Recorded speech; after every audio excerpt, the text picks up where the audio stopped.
Le prophète Moussa, encore appelé Moïse, est le 15e prophète majeur et l'un des hommes les plus importants de l'Église.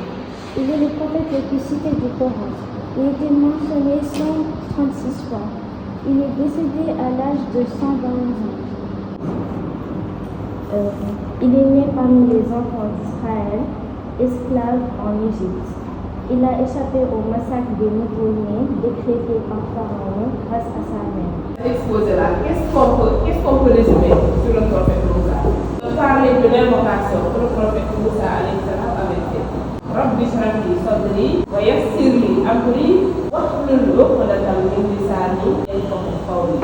Et à travers cette invocation-là, Moussa alayhi salam demande à Allah de raffermir sa langue, de lui donner cette clairvoyance-là, cette élocution-là, pour que les gens puissent comprendre ce qu'il dit, pour que les gens puissent céder facilement et puissent croire facilement à ce qu'il dit. Parce que comme vous le voyez, vous apprenez tout le temps leadership.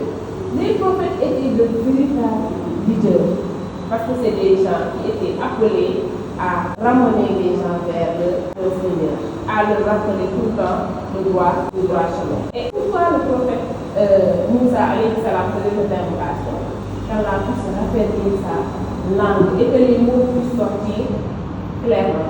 Le premier jour, vous m'avez jugé et j'abandonne. Je n'aurai pas cette assemblée-là aujourd'hui. Donc, le prophète de Dieu s'est rendu réellement compte que lui, il ne devait pas bouder et maintenant il se repent vers Allah en lui disant La ilaha illa anta.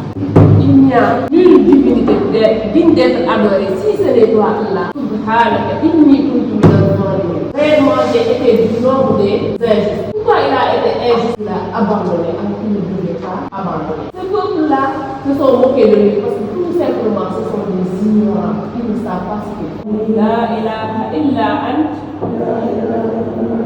Subhanaka inni kuntu minaz zalimin.